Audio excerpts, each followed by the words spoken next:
means this is the subgrade, the bottom of the subgrade we can call. So at a certain height, you have to see that the groundwater table is present. So the groundwater table should be kept as below as possible from the subgrade soil, so that excessive moisture in the subgrade can be removed. Then it is suggested that the water table should be kept at least 1 to 1.52 meter below the subgrade soil. So it is suggested that you should have the height of 1.2 to 1.2 meter. Okay, from the bottom of the subgrade to the top of the ground table, the difference in elevation should be 1 or 2 meter. 1 to 1.2 meter we have to provide. So at a distance or at a height of 1 to 1.2 meter, we are going to provide the groundwater table or the bottom of the subgrade. Then in places where water table is high, so best remedy is to take road formation on the embankment,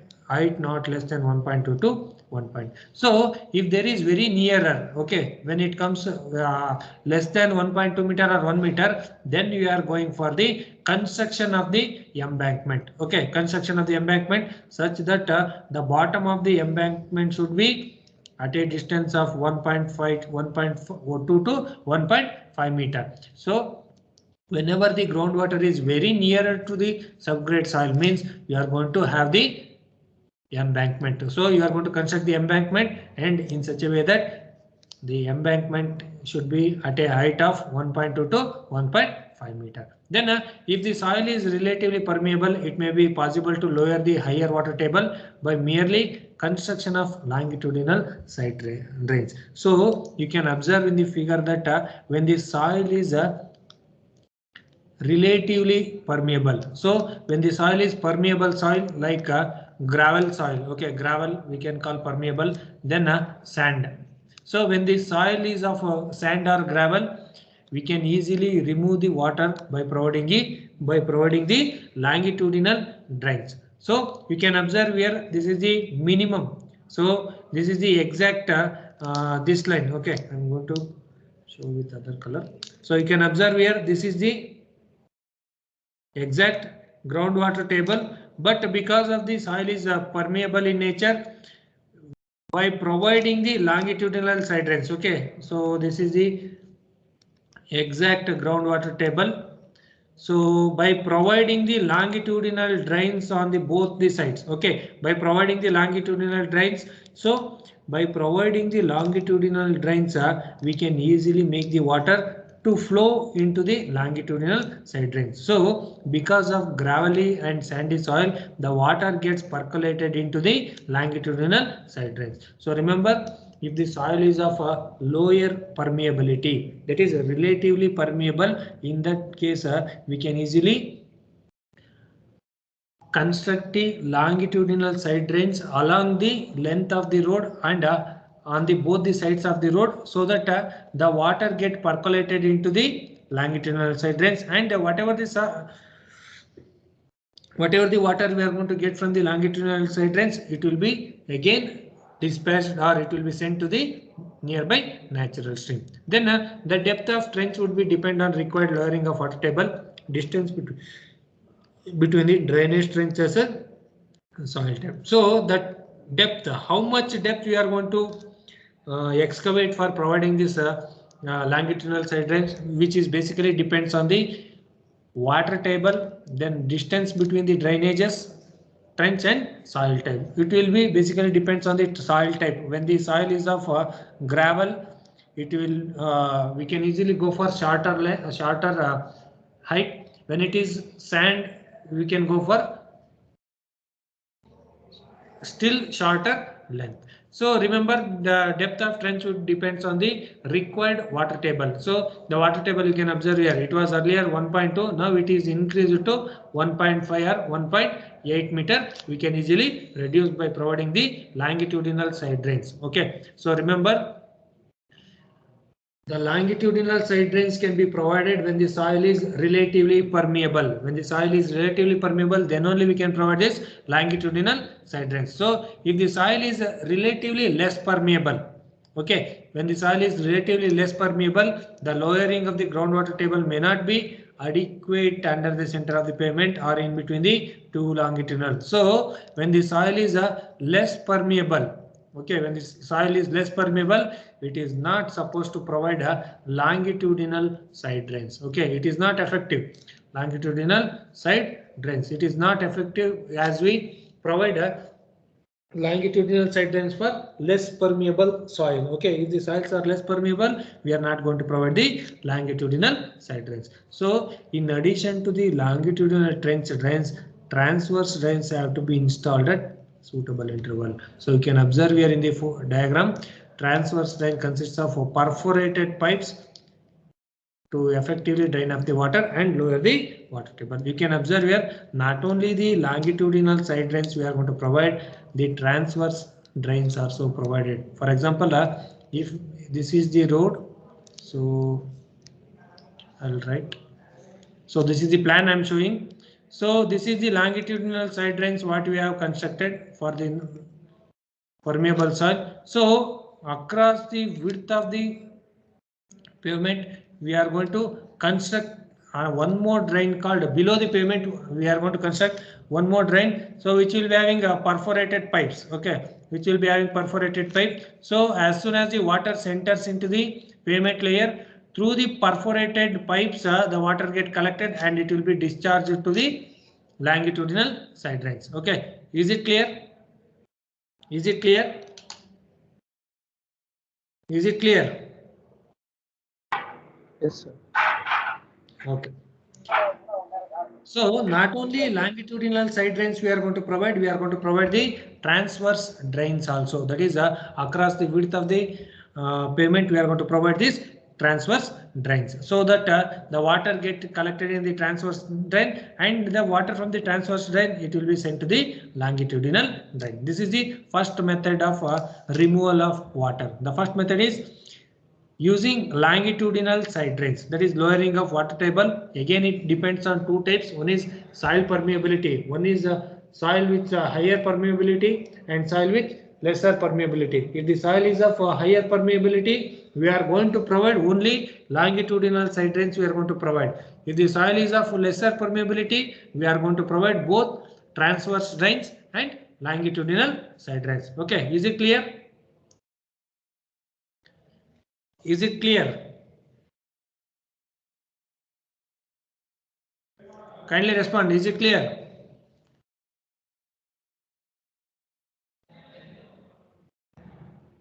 Harish, is it clear? Yes, sir.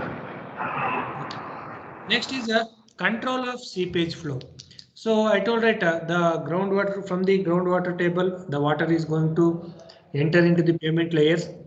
If there is any sloping ground, okay, if you are constructing the road along the sloping ground, who is that? Kindly mute yourself.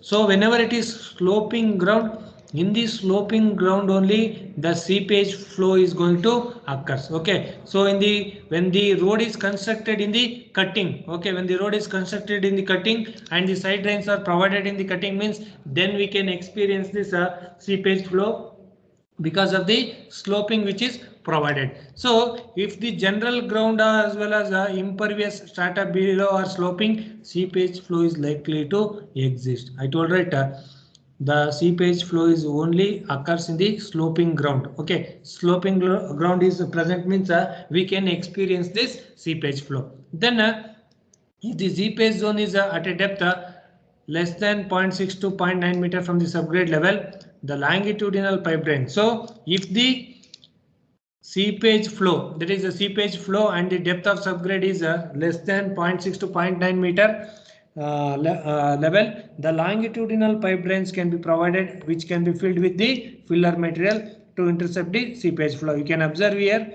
this is the actual original seepage flow line, that is the dotted line, whatever they are showing, that is the original seepage flow line.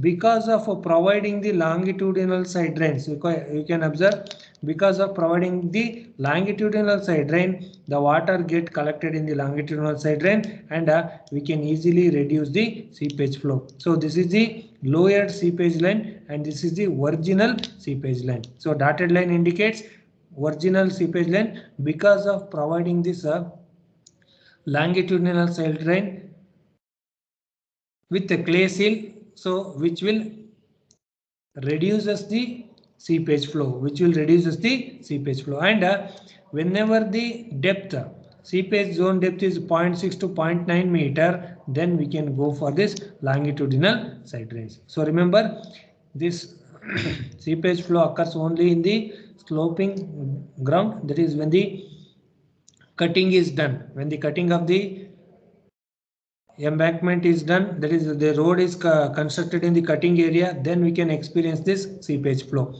So, and the seepage zone, the height of the seepage zone is between 0.6 to 0.9 meter, then we can provide the longitudinal side drains so that we can easily reduce the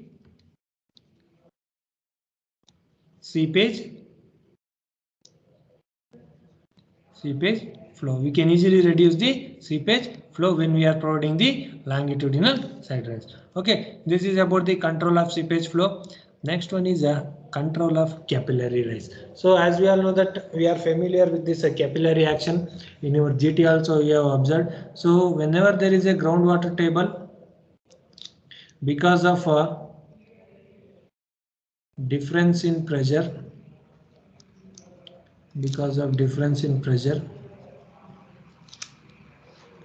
the water get that is the water gets capillarized. Okay, that is the water is going to move towards the pressure where the pressure is less. So because of this the water gets above this, the granular material will be there between the space or between the voids of the granular material. The water is going to enter into the granular material, then the capillary rise is going to take place. So the presence of groundwater below the subgrade soil. Okay, so the presence of groundwater table below the subgrade soil, which will leads to the capillary rise of the water. Okay, capillary rise of water from the groundwater table. So to avoid this capillary rise, we have two types of controls are there. One is the granular capillary cutoff, and another one is impermeable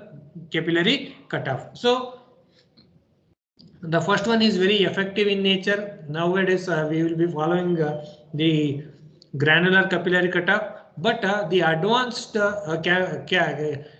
capillary cutoff or capillary rise cutoff, it is impermeable capillary cutoff. So this is the advanced method of capillary cutoff we are going to have, and the outdated or the old one is the granular capillary cutoff. So what is this cutoff means?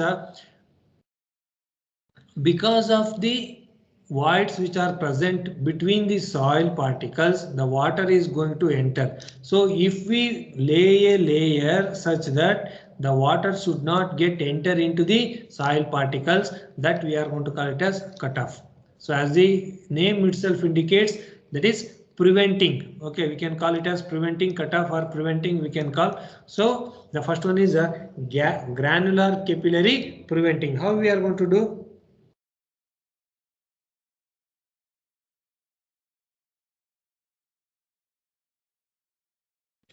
Then impermeable capillary cutoff. Impermeable capillary cutoff, that is providing a impermeable layer in the above the groundwater table, so that the water not get entered into the subgrade soil or the pavement layer. The first one is providing a granular layer. Second one is providing a impermeable layer. So we will see one by one.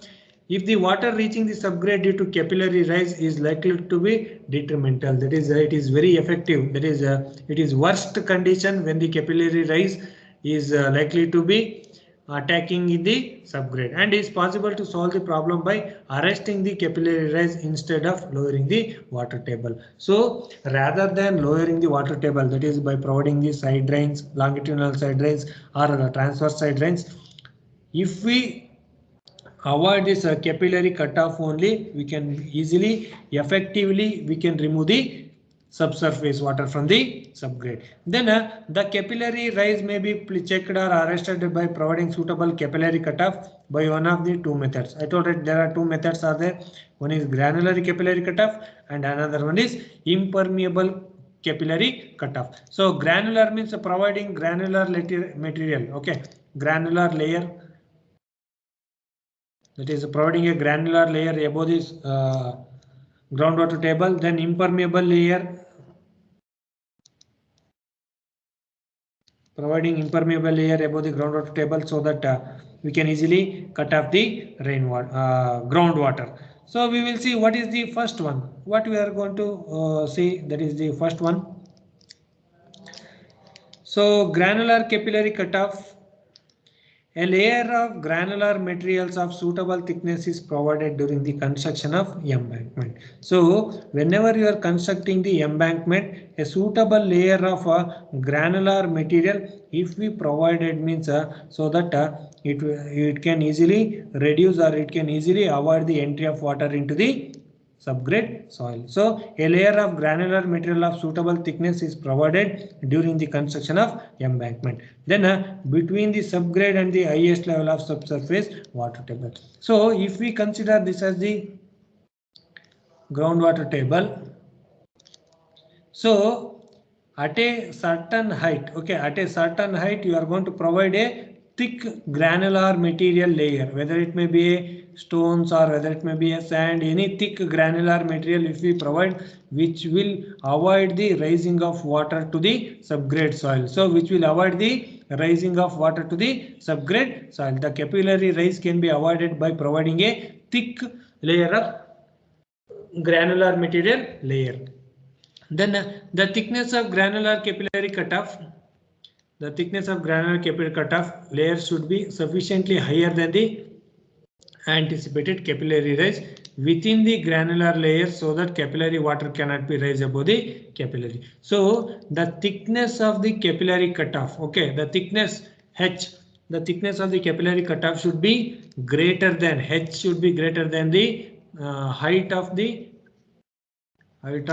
capillary rise, so that whatever the water which is going to rise, it will be not allowed to enter into the subgrade soil or pavement layer. So remember the thickness of capillary cutoff, okay, the thickness of capillary cutoff, that is the granular layer, should be higher than the thickness of or height of the capillary rise, so that the water will not be raised above the capillary cutoff. This is the criteria we have to follow, that is the thickness of granular layer should be greater than the height of the capillary rise. And you can observe in the diagram the granular capillary cutoff.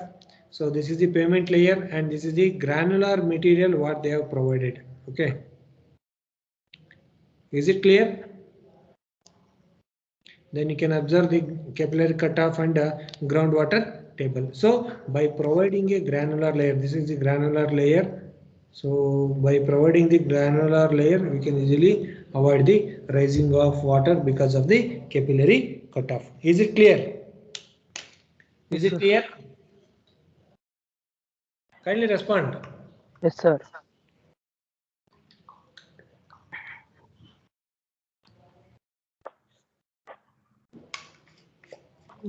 Second one is a impermeable capillary cutoff. So by providing a granular layer, we can easily avoid the rise of water. But in the second one is a impermeable capillary cutoff. What is this impermeable capillary cutoff? Here the granular, it will permit the water to enter, but impermeable means it will not allow the water to enter. Impermeable, which will not allow the water to enter in it. So impermeable. So the best example is bituminous layer, which is impermeable concrete. So we'll write it as a cement concrete.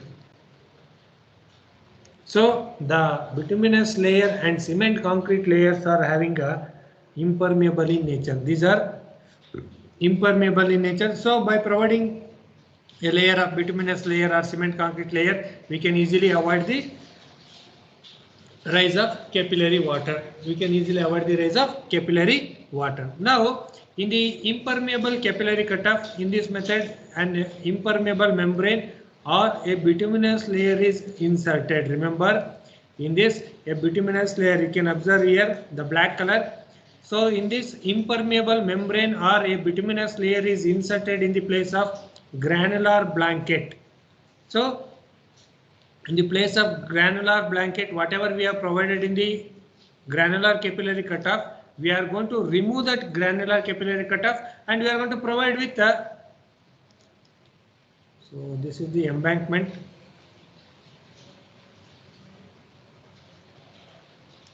So we'll consider this as the groundwater. So initially we have provided with granular layer, but if we provide a thick bituminous layer, rather than providing the granular layer, that type we are going to call it as a impermeable capillary cutoff.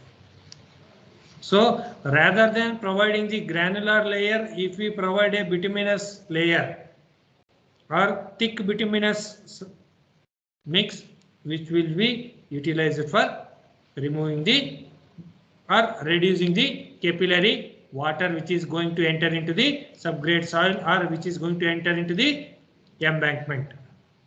Is it clear?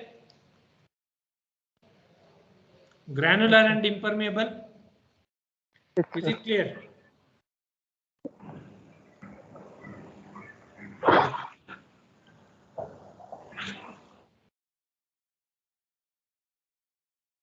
So up to here, I think it is. We have discussed about the surface drainage system and subsurface drainage system. The next part is we are going to design.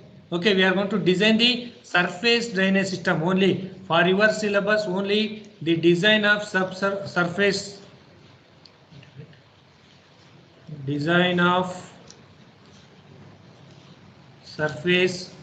drainage system. So we are going to design only the surface drainage system. That is the surface drainage system. That is we are going to design the camber, then longitudinal side drains.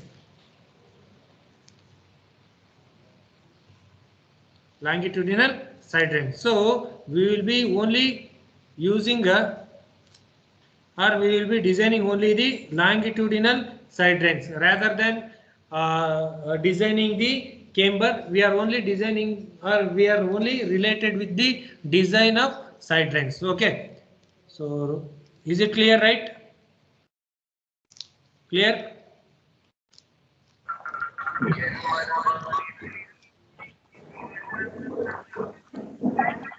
Yes, sir. Okay. So there are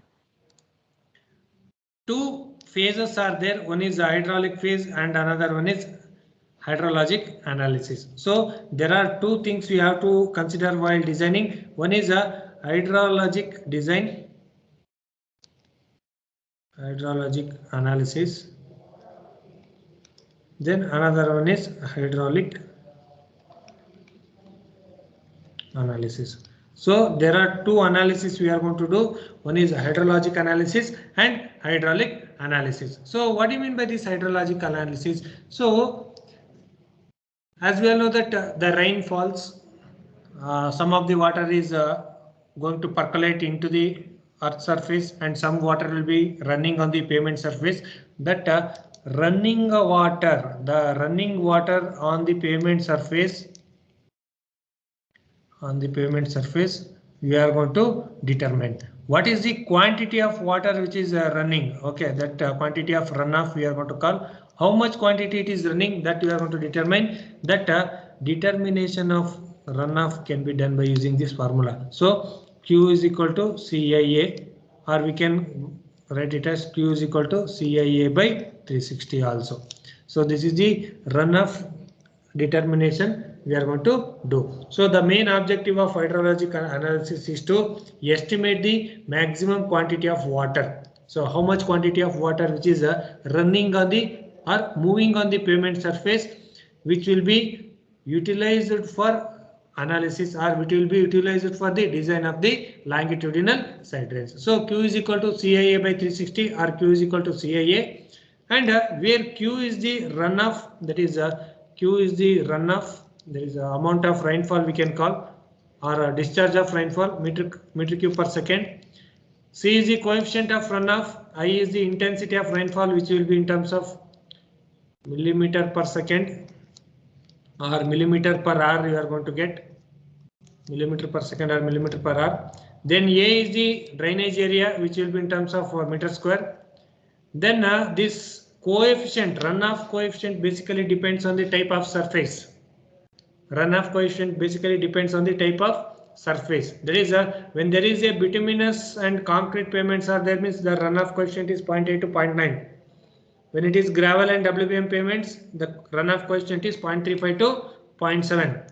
When it is impervious soil, okay, when it is impervious soil like black cotton soil, when there is a black cotton soil there means the runoff coefficient basically having a value of 0.4 to 0.65. Then soil covered with turf. Turf means the soil which is covered with grass or turf. The soil below that, the soil will be there. If the soil is covered with grass or turf, that we are going to have the value of 0.33 to 0.55. And for pervious soil, okay, for gravel soil, for gravel and sand, we can call pervious. These two are pervious soil. So for this, we will be having a value of 0.05 to 0.30. So the runoff coefficient is more for impermeable surfaces. Okay, the runoff coefficient will be more for impermeable surfaces. For permeable layers, the runoff coefficient is very less. So for permeable layers, the runoff coefficient is very less. For impervious layer, the runoff coefficient is very more. So this is the discharge or quantity of runoff which is going to occur on the pavement. We are going to decide. So we are going to calculate using this formula, that is Q is equal to CIA. So Q is equal to CIA when 360. So this formula can be utilized for calculating the quantity of runoff which is moving on the road and which is entering the longitudinal side drain. Is it clear, the formula? Is it clear? Yes. Yes, Okay. sir.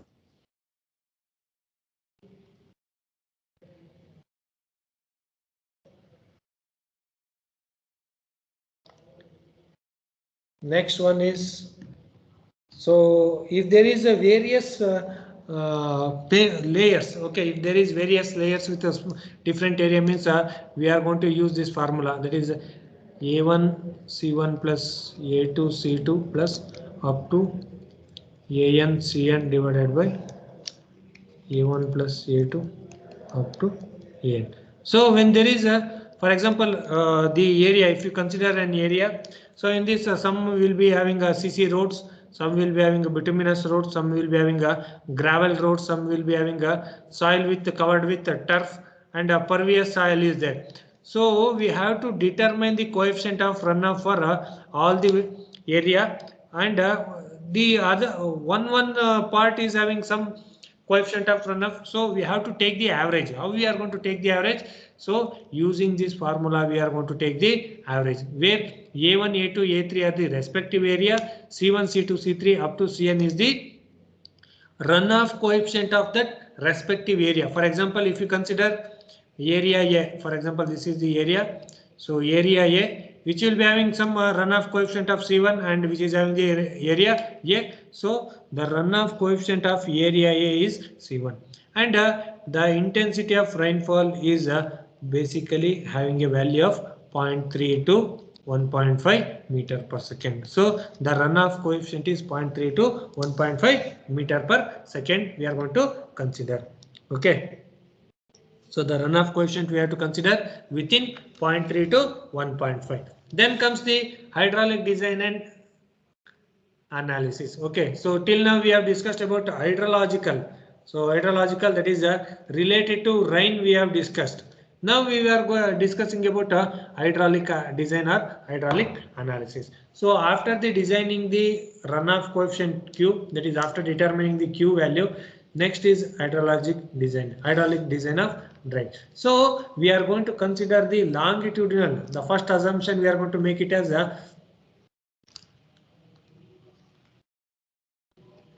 longitudinal assumptions. We are going to make side drains as open channel.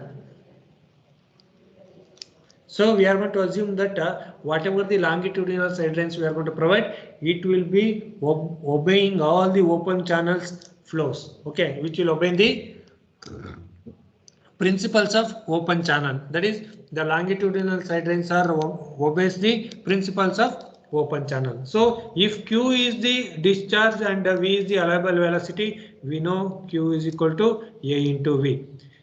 Is it known to us? Do we know this formula Q is equal to A into V? Do we know this formula Q is equal to A into V? Do you remember anywhere?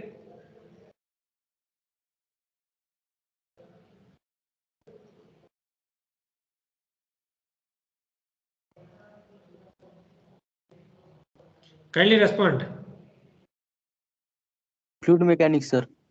Yes, in fluid mechanics you have seen Q is equal to A into V. That is the open channel flow equation. That is, we can say that Bernoulli's equation.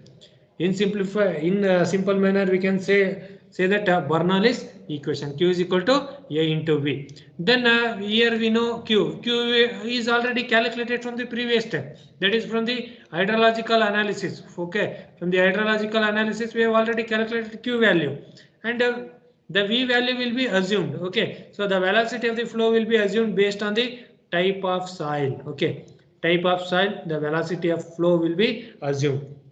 Okay, based on the Q, based on the soil, we are going to assume V value. V also will be known to us. But what is the unknown to us? What is the unknown? Area of side drain is unknown to us. So we are going to determine this area. That is length, breadth, not length we are going to calculate. Breadth and depth of the side drain we are going to calculate. Yes or no? Yes, sir. Yes. So in the side drain only we are going to consider length. We know that length of the side drain is equal to length of the road, but we don't know what is the breadth value and breadth how much and depth how much we are going to provide. We don't know. So determining this breadth and depth is our main objective. So remember, the main objective of this highway drainage problems are determining the breadth and depth of the longitudinal side drains. So, and we know the Manning's formula. What is this Manning's formula? V is equal to 1 by n r power 2 by 3 root s. So this is the known formula to us, Manning's. So converting the r value into the d diameter and v, we are going to convert it to q into a, and finally we are going to determine the depth value or diameter of the circular sewer, or if we are providing a circular longitudinal side drain, we are going to provide determine d value, or if we are providing a trapezoidal or square shaped longitudinal side drain, so b into d you are going to determine. So using Manning formula, the longitudinal slope is determined. S value we are going to determine. That is, using the Manning's formula we are going to determine the S value. After determining the b and the d value, the next step is determining the S value. Why? Because the S is the longitudinal slope throughout the length of the longitudinal side drain you are going to provide. So you have to determine the S value also. Among the B and D, after determining the B and D, using the B and D value, you are going to determine the S value.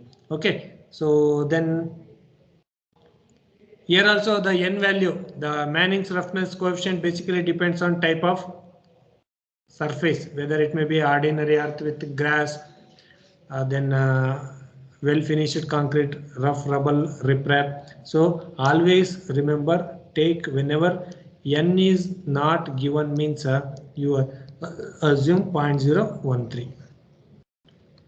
When N is not given, you assume N is equal to 0.013. Okay, is it clear? So using Manning's roughness coefficient, we are going to determine S value. Is it clear? Yes, sir. Okay. Then next is design of filter material. So we will continue this in next class. Design of filter materials.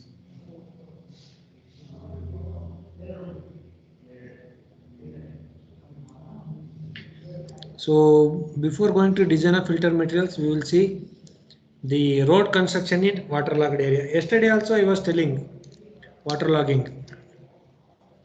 Yesterday also I was telling that is a waterlogged area. That is especially the coastal area, we are going to call it as waterlogged area.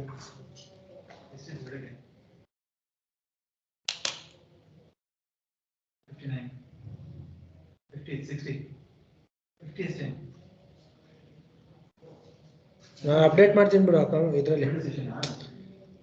ಇದರಲ್ಲಿ update ಮಾಡ್ತೀನಿ ಬಿಡು ನಾನು Excel sheet ಅಲ್ಲಿ ಅದನ್ನ ತಗೋ number marks.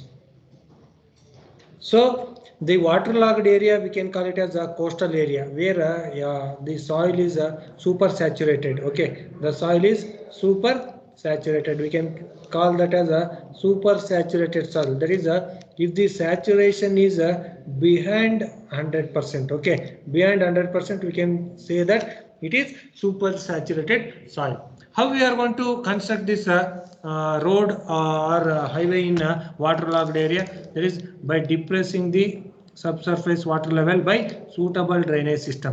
That is by providing a suitable drainage system, we can easily suppress or depress the groundwater table. Then raising the road level by constructing embankment. Okay, the main thing everywhere what they are going to use, they are going to construct the embankment above the groundwater table. Okay, that is at a suitable height from the groundwater table, you are going to construct the embankment and providing a capillary cutoff. So we know two types of capillary cutoff. One is granular and another one is impermeable capillary cutoff. So providing a capillary cutoff, we can easily remove or we can easily avoid the water logging in the coastal area. Then providing sufficient pavement thickness with thick granular subbase. So the main function of the granular subbase is drainage layer. So if we provide proper thickness, suitable thickness or proper thickness of the granular subbase course means we can easily avoid the water entering into the pavement section. That is if we provide proper drainage system, we can easily avoid the water logging in the coastal area. Then providing vertical sand drains and horizontal sand blankets. So that is in the embankment, over the embankment we are going to provide the vertical sand drains. Okay, like this which is going to fill with sand. So the water from the soil get entered into the sand pipes and it is taken away and it is sent to the natural stream. Okay, it is diverted to natural stream. Okay, this is the embankment. Below the embankment they are going to construct the vertical sand drains and what horizontal sand blankets they are going to provide, which will avoid the capillary rise of water and which is going to avoid the water logging in the coastal area.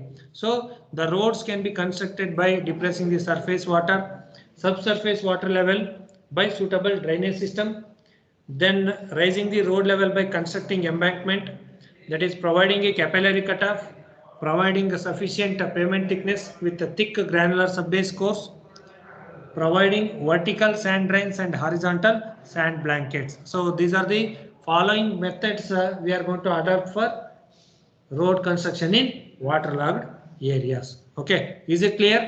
So the design of filter material we will discuss in tomorrow's class, and CD structures. If I complete that,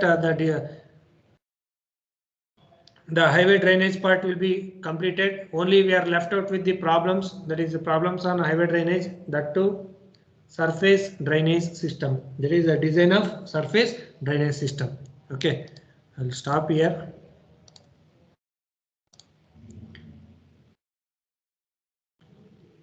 Any doubts in this? Any doubts? No, sir. Okay. Wait a minute.